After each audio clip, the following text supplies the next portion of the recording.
kalau tidak ada pemilu KPU Banyumas ngapain? Makan nasi buta. Makan nasi buta enak banget.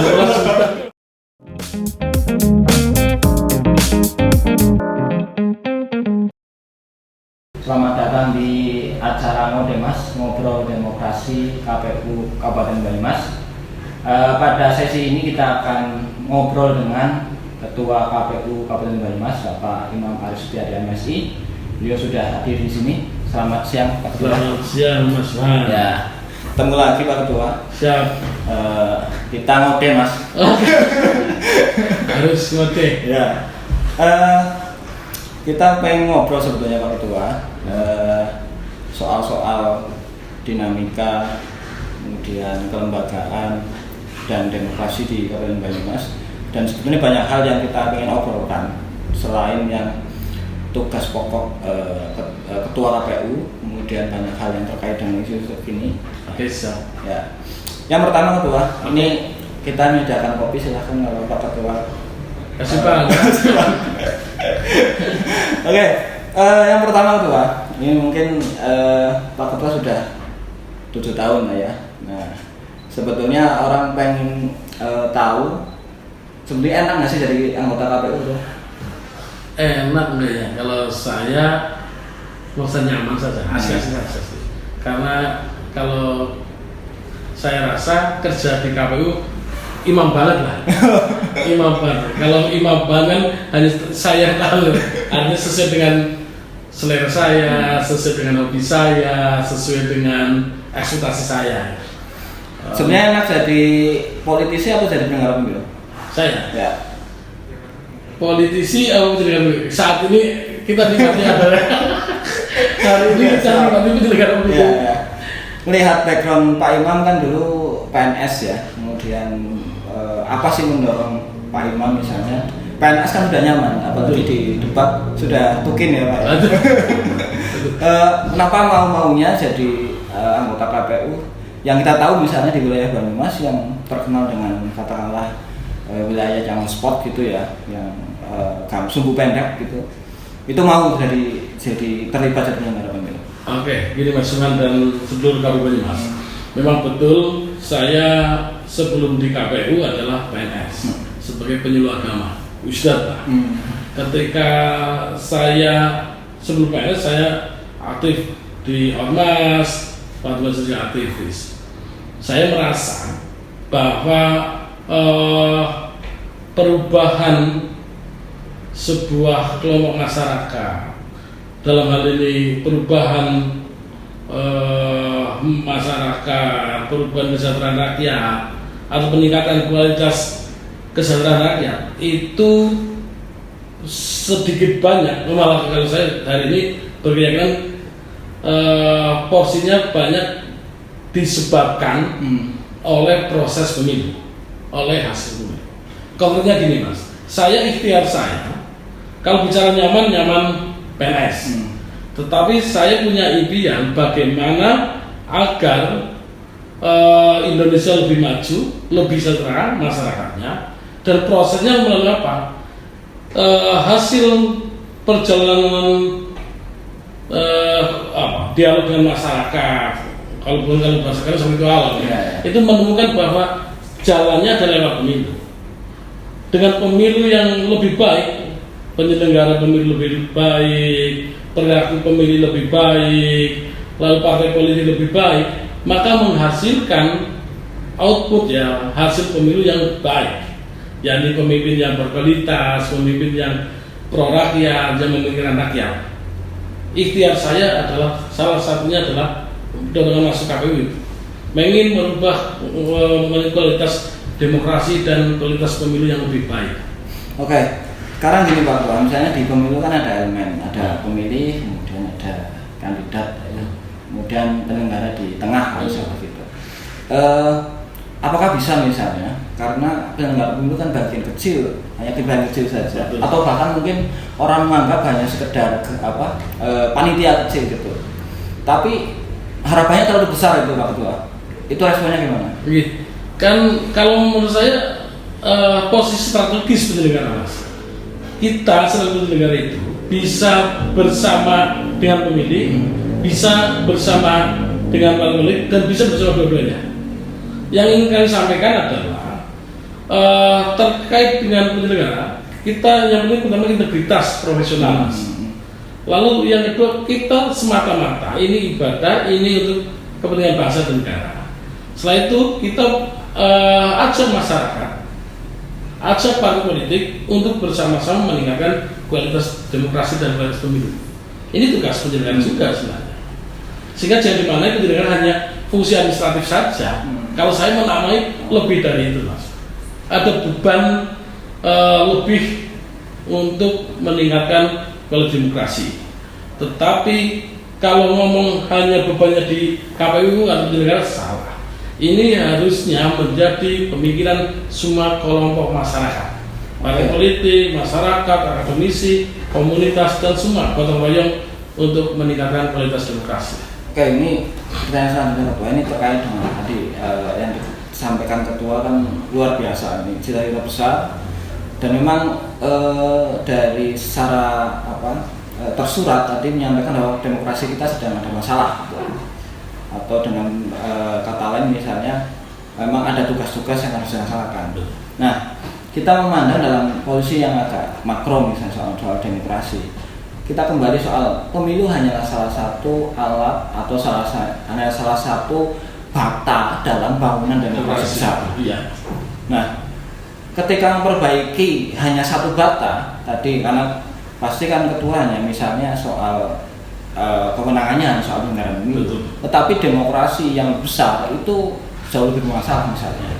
Atau ketika katakanlah penyelenggara berhasil ya, menghasilkan pemimpin atau politisi atau kandidat atau siapapun yang dia punya kredibilitas dan integritas, tapi sistemnya ketika masa di antara dua pemilu tidak diperbaiki juga percuma Ketua. Ya, rasanya gimana? Kalau saya kan tidak ada yang percuma. Bagi saya ini ladang untuk ikhtiar semaksimal. Betul, memang pemilu adalah salah satu bagian dari demokrasi. Tetapi lewat pemilu, kalau saya lewat pemilu yang berkualitas, demokrasi menjadi sehat. Gini konkretnya kawan sekalian, mitra sebelum kami Mas Subhan. Apa yang dilakukan KPU untuk memperbaiki kualitas demokrasi? Tentunya kalau bicara pemilu yang bermartabat. Ketika pemilu bermartabat itu hasilnya adalah satu, indikatornya menurut saya pemimpin yang dihasilkan adalah pemimpin yang berkualitas, profesional, pro rakyat, berintegritas juga. Yang ideal ini. Yang kedua, rakyatnya tentunya rakyatnya sudah rakyat cerdas. Rakyat cerdas berarti rakyat yang sudah kritis kan gitu. Ini rakyat yang sudah melek politik, ini kan persoalan demokrasi juga. Lalu juga pemilu berkualitas, ini indikatornya juga adalah penyelenggara yang berintegritas.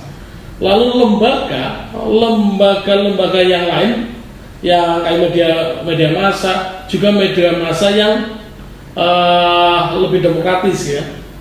Ini artinya ketika bicara pemilu yang berkualitas, semua ciri demokrasi akan tergarap semua. Gini, pemilu berkualitas, pemilu yang lebih bermartabat, maka efeknya adalah mewujudkan demokrasi yang lebih berkualitas. Ketika pemilunya berkualitas, pemimpinnya bukan tiran Mas, kan itu kan? Ketika pemilunya berkualitas menghasilkan apa? Ketika pemimpin tidak tiran, tidak otoriter, maka di sana ada yang namanya penghargaan terhadap minoritas, hak asasi manusia ini kan gitu kan? Ada kebebasan pers, ada masyarakat yang perlakuan sama di mata hukum. Ini kalau kami selesaikan di pemilu. Semua demokrasi beres ya. Ini mungkin pencermatan saya terhadap dinamika global gitu yang kita merasakan misalnya sejak 2016 justru yang diindikasikan sebagai penurunan kualitas demokrasi secara global itu justru di negara-negara yang mayoritas atau yang punya demokrasi mapan, misalnya Amerika gitu. Terpilihnya Trump itu mencerminkan satu penurunan demokrasi. Kemudian ada Brexit di Inggris. Jadi sekarang misalnya justru matinya atau mandeknya demokrasi justru dilakukan oleh pemimpin-pemimpin hasil pemilu, dan itu pemilu yang nggak cacat gitu. Donald Trump, kemudian Bolsonaro di Brasil gitu. Nah ini gimana Ketua? Justru sekarang trennya bukan demokrasi. Kalau kita di tahun 90-an atau 80-an demokrasi mati misalnya oleh kudeta militer gitu. Tapi sekarang justru demokrasi mati oleh institusi, oleh pemimpin, oleh kandidat yang terpilih yang mematikan demokrasi secara pelan-pelan. Kalau saya gini, bicara demokrasi, Indonesia berbeda dengan model demokrasi Eropa maupun Amerika dan seterusnya. Sehingga saya sampaikan tadi, kalau indikator pemilu bermartabat bagi kami adalah satu, pemimpinnya. Pemimpin yang bagus enggak? Pro rakyat enggak? Kan gitu. Lalu perilaku pemilihnya, lalu cara mendapatkannya. Kalau prosesnya itu Mas, kalau kita kan konsep pemilunya itu berbeda dengan Amerika. Prinsipnya juga berbeda, dasarnya berbeda Mas. Kita Pancasila, gotong royong, dan terkait dengan apa? Kita juga menghargai Mas jiwa-jiwa apa? Menurut saya harus prosedur menghargai kan berbeda sekali lagi dengan teman-teman di Barat. Sehingga kalau saya Mas prinsipnya selesaikan pemilu dengan bermartabat, dengan indikator 4 tadi, pemimpinnya yang bagus, pemilihnya, penyelenggaranya, dan stakeholder yang lain. Ketika ini semua berkualitas bermartabat, sesuai maka demokrasi menjadi sehat. Kalau gini, berbeda boleh jadi dengan apa? Trump tadi. Trump pilihan apa? Kampanye sistem apa? Itu juga berbeda kan? Dan dua kandidat ya, dan sangat individualisme banget ya, individualistik, sehingga semua isu apapun boleh kan, sehingga jelas garisnya saya atau dia kan ya. Kalau Indonesia enggak, Indonesia harus dibangun gotong royong, harus dibangun bersama dan dengan jiwa Pancasila. Ya, ini mungkin problem-problem seputar pemilu masih Ketua. Jadi yang diharapkan soal 4 indikator itu, kita mungkin ini saya punya data hasil riset di KPU Banyumas waktu 2018 ya, zaman pilkada. Kita pernah meneliti untuk 400 responden waktu itu sebelum pilkada. Dari 400 responden itu 66% menyatakan mereka tidak setuju ketika ditanya apakah pendapat Anda soal money politik. Enggak, 66 banding 20%. Tetapi yang jadi miris adalah ketika mereka ditanya lagi sikap saudara jika ada dari tim kandidat menawari bantuan atau uang atau materi yang lain, itu yang menyatakan menerima 44%, kemudian yang menolak 52%. Artinya antara sikap dengan pikiran itu masih jauh. Ini responnya gimana? Betul. Dan itu bagi kami, yang sedang kami garap Indosunan, kita sampaikan bahwa money politik adalah ancaman terbesar demokrasi selain berita hoax ya, dan politik sektarian syar'i kan. Memang gini, problem menurut saya, problem pemilu, ancaman pemilu, salah satu yang paling besar adalah money politik. Ketika money politik, biaya politik mahal, maka hasilnya adalah calon-calon yang jadi mengeluarkan biaya mahal. Saya prihatin Mas dengan realita pemilu itu, sehingga KPU Banyumas beberapa tahun ini nggak kerjasama dengan perguruan tinggi, kita MOU, kita juga ngadakan KPU Go to Campus, KPU Banyumas juga ngadakan KPU Mengajar, kita sosdiklik ke 11 komunitas, kita ajak berbagai kelompok masyarakat untuk isunya sama, meningkatkan kualitas demokrasi, meningkatkan kualitas pemilu, hilangkan politik uang. Karena hampir presentasinya hampir sama, ini kan PR besar. Kalau hanya kamu Banyumas saja yang ngomong tolak politik dengan kita kesel mas. Walaupun kita sebenarnya rem ya gaspol walaupun kita remuk lah. Tapi kalau kita ajak semua sama, isinya sama, bahwa salah satu mengapa tidak sejahtera misalnya, mengapa hasil pemilu tidak menggembirakan, gitu. Kan secara umum lah ya, ada banyak kepala daerah yang tangkap, karena ini karena politik biaya mahal tadi, money politik jor-joran kan, sehingga orang tidak kober, anggota dewan, kepala daerah itu tidak kober pikirkan rakyatnya, harus mikir sendiri mas. Ya.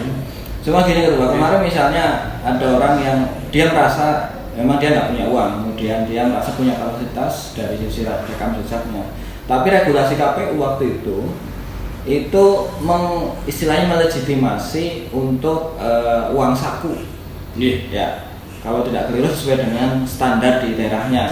Nah problemnya itu Ketua, mungkin dia ada orang yang saya pengen maju, saya tidak punya apapun gitu, saya hanya punya kemauan gitu.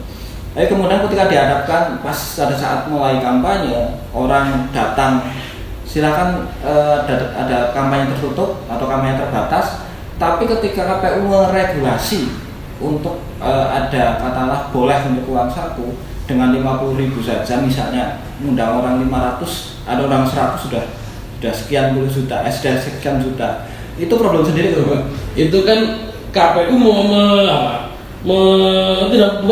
tidak mewajibkan mas, artinya memperbolehkan kan ya, artinya itu dikembalikan pada calon. Tetapi kami sampaikan adalah ini, kita yang kita garap adalah pemilih. Nih pemilih, kalau pemilih harus melihat rekam jejak calon berdharma, sudah ngabdi, sudah basis dengan masyarakat berapa tahun atau rekam jejak seperti apa. Ketika masyarakat pemahamannya bagus, bahwa saya walaupun misalkan kalau saya datang dapat duit ya syukur, kalau nggak yang syukur bagi, malah saya menginginkan, saya membayangkan banyak kelompok masalahnya mendorong, membiayai, memunculkan calon-calonnya dibayar masyarakat, sehingga yang jadi adalah orang-orang yang representatif kepentingan rakyat dan memikirkan rakyat. Saya malah berpikir itu, kalau persoalan regulasi kan persoalan ini diperbolehkan, kalau lebih dari itu ini dilarang ini. Karena memang harus kita akui ada orang yang punya kemampuan lebih. Kalau tidak dibatasi ya bukan mas, dibatasi saja sudah remuk. Gitu mas. Tetapi yang kita harapkan ini, ya masyarakat itu lah, sehingga kita membayangkan bahwa ketika masyarakat sudah tercerahkan, sudah ada kesadaran, ternyata ketika manipulasi jor-joran orang yang manfaatnya yang kesadaran rakyat kembali pada nilai luhur warga bangsa Indonesia, masyarakat Banyumas, barang-barang apik deneri buat itu, kami bisa apik, wis barang, wis perjuangannya terlibat terjaga. Saya membayangkan itu, dan mereka yang membiayai. Kemudian tadi kan soal money politik yang memang kita rasakan dan memang jadi kekhawatiran kita ke depan. Yang selanjutnya yang mulai 2014 sejak ada medsos jadi bahan orang untuk berkampanye, itu muncul identitas politik soal hoax atau yang keren misalnya soal populisme, soal orang milih sesuai dengan primordialnya bukan kapasitasnya. Kemudian KPU seperti apa ini soal bagaimana mendorong orang itu tidak memilih secara primordial? Ya, sebagaimana tadi mana politik itu kan salah satunya sebagaimana tadi ada ancaman politik, ancaman sara, ancaman sektarian. Ya kita tahunya sama. Kita masih ajak, bukan hanya kampus saja masih jelasin itu, tapi kita ajak kolom masyarakat, kita ajak perguruan tinggi, mahasiswa untuk bareng-bareng mencerdaskan masyarakat. Dene misalnya. Kalau gini, kalau saya sih Mas Suman, menurut saya wajar ya, sangat wajar mereka memilih sesuai dengan kedekatan. Tetapi yang tidak detailnya adalah itu bukan satu-satunya yang menjadikan pemilih untuk memilih yang bersangkutan. Tetapi ada misalkan di samping dekat dia juga tahu bahwa ini punya dharma. Titik tekannya kami menurut saya ini orang baik, ini orang dharma, ini orang profesional. Kalau ada dua orang, apple ini punya dharma, ini orang baik, ini kita dekat, mengapa harus pilih orang jauh kan? Kalau ini memang kita kenal, ya memang harus kita kenal dulu Mas. Kan itu, tapi kata kuncinya ini dharma, ini baik, ini profesional. Bahwa dia dekat, karena dengan dekatannya dia bisa memberi masukan, juga bisa memberi kritik. Kan itu dibandingkan dengan orang yang jauh gitu.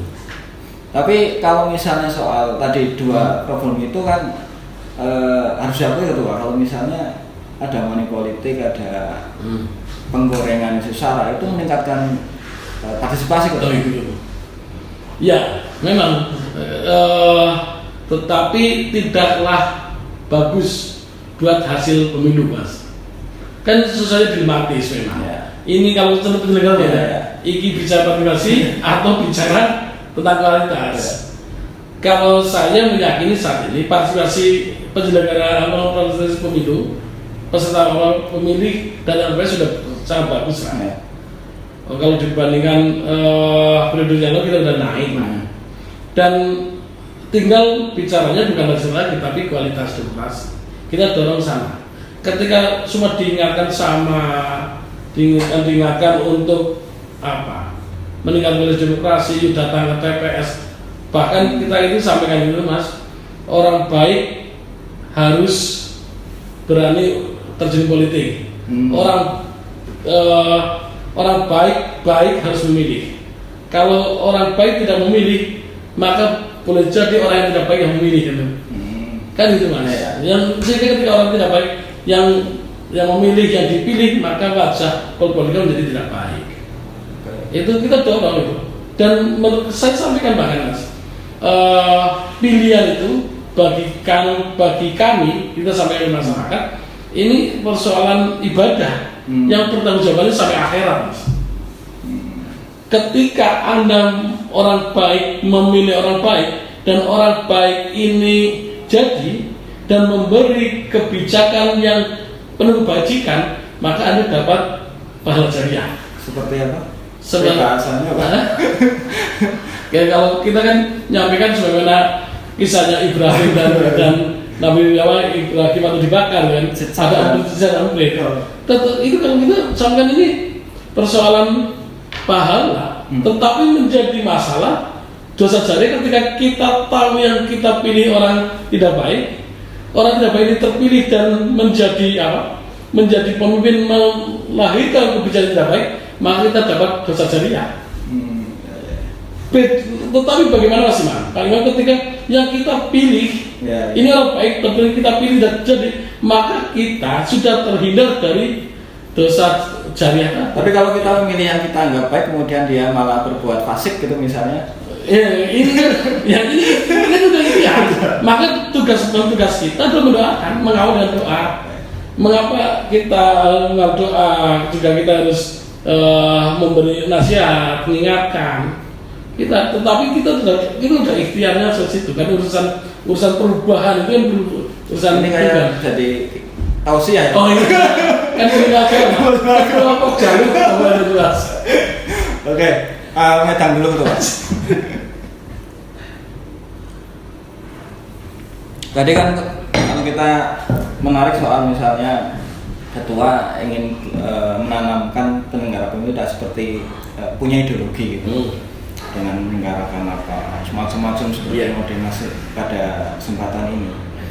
Itu kok repot-repot amat itu Wah. Misalnya kan tinggal 12 juta ongkang-ongkang udah kan yang penting kan bahwa di DIPA dilaksanakan kok kayak apa golet ngomongan apa? Iya. Lekan golet ngomongan gitu lah. Ya memang betul Mas Subhan dan seluruh kawan Mas. Kita seringkali ditanya oleh teman-teman masyarakat, oleh kelompok masyarakat, teman kita juga kalau tidak ada pemilu KPU Banyumas ngapain? Makan aja buta. Makan aja buta enak banget. 12 juta tuh enak banget ya. Di sisi lain, Mas, kita harus sadar bahwa tidak ada pemilu musim pandemi otomatis anggaran sedikit. Tapi kita tekankan pada diri saya, kepada teman nasional dan sekretariat ajak bareng-bareng bahwa negara sudah memberi kita lebih lah. Kan lebih banyak kita ketika begitu banyak orang nganggur kita udah didudukan di tempat yang nyaman dan bermartabat. Maka itu tugas kita memberi lebih. Kalau memang kerja sedipa yang hanya 3,1 miliar. 3,1 miliar dan itu pun rutinitas ya untuk kegiatan cuma di bawah 100 juta itu 1 bulan selesai saya sarankan. Tetapi kita tidak boleh berhenti di situ. Kalau hanya anggaran di bawah 50 juta kita kegiatan kita itu halal. Tetapi kita memberi penghalalan dan thayyiban. Pemimpin memberi yang lebih baik, lebih banyak pada negeri ini, pada wilayah Banyumas ini. Makanya kita lakukan adalah yang pertama kita menunjukkan walaupun tidak ada pemilu, tidak ada pilkada, KPU tetap ngode Mas. Ya. Tetap ngode dalam arti kalau salah satunya nih ngobrol demokrasi Banyumas. Ini kontennya tentang pendidikan politik, pendidikan memilih, pengenalan partai politik, lalu juga isu-isu demokrasi yang bisa begini. Yang kedua kita juga ada KPU mengajar ke sekolah-sekolah, KPU go to kampus, ke kampus-kampus, ada sosdiklik ke 11 komunitas, ada kita bersama kita datangi rakyat komunitas biar rakyat bicara. Kita rakyat bicara apa kita salurkan aspirasinya ke lembaga yang kompeten. Gitu. Kita juga buka kursus pemilu, ada kelas 1 bulan, ada kelas 6 bulan yang kita mix dengan magang kerja. Ada juga kita pemutaran data pemilih berkelanjutan, ada kita jaringan data informasi hukum, ada kita dorong PPD itu lebih inovatif dan kreatif dengan open datanya. Artinya biar masyarakatnya membutuhkan data pemilih tidak repot-repot ke sini, tinggal klik website kami bisa data itu dipakai kan dan terobosan lain Mas. Intinya satu hal bahwa walaupun tidak ada anggaran KPU Banyumas harus nongol, harus jenggiran, harus unggul dibandingkan KPU kabupaten lain. Yang kedua, boleh jadi isunya berbeda dengan yang lain. Kita isu tadi yang kita bincang yakni kita pengen KPU ini KPU Banyumas punya relawan demokrasi yang non tahapan yang isunya di bawah sama. Kita pengen punya mitra kerja dengan isu sama. Isunya sama Pak, seperti yang kita sampaikan, pemilu bermartabat, demokrasi sehat, pemilih cerdas, ya endingnya hasil pemilu yang berkualitas, yang pro rakyat, yang berintegritas, kira-kira gitu. Kita kemas, kita dorong semua untuk ke arah sana. Ya ini ikhtiar Mas. Kalau kita tidak memulai saat ini, mulai kapan? Kalau angka 1000 itu bagi kami dimulai dengan angka 1. Walaupun saya dan di sini keterbatasan waktu, karena ada pembatasan periodisasi. Niat saya ketika ini sudah jalan, maka ada yang merampungkan, ada yang merampungkan jalan ini sampai finish, atau boleh jadi ini dia mulai KPU RI menjadi isu bersama. Gitu. Oke, ini menarik menurut Ketua, mungkin juga untuk masyarakat Banyumas kan pengen tahu ternyata ada ternyata KPU Banyumas ngode mas. Jadi ini terakhir Ketua, mungkin agak sedikit apa ya, lebih intim dari Ketua. Pak Ketua sudah 7 tahun ya, 2 periode ini. Apa kesan yang atau pengalaman paling menyentuh atau paling berkesan selama penyelenggaraan pemilu, baik pemilu 2014 pertama yang kedua sampai kemarin di 2019? Kalau saya gini, semua pemilu ada cerita. Semua Satu aja lah Ketua, yang paling berkesan lah. Gitu. berkesan. Kalau di 2019 paling berkesan karena saya ketua, saya bisa membuat KPU Banyumas selamat sampai penyelenggaraan lancar. Kalau penyelenggaraan lancar kan indikasinya sudah tidak ada PSU kan, kita selamat kan. Kalau tidak gugatan yang diajukan kita juga menang kan, itu selamat namanya. Lalu summa relatif keuangan juga kita clean, lalu partisipasi juga bagus dan lain-lain. Tapi asik kalau 2019 lebih asik karena semua potensi yang saya miliki saya bisa curahkan di sini, dan teman-teman kompak solid di bawah kerja bareng ini. Oke, ini closing segment mungkin itu mungkin ada pesan atau harapan ke depan baik kelembagaan maupun demokrasi di Banyumas secara umum. Saya lagi prihatin sebenarnya, gerintes apa ya. Ketika ada grup WA, grup Facebook dan berbagai macam grup itu yang membatasi orang tidak ngomong politik. Kan juga dari grup WA, bahkan ada grup alumni politik pun ada larangan untuk bicara politik. Kan saya gerintes lah.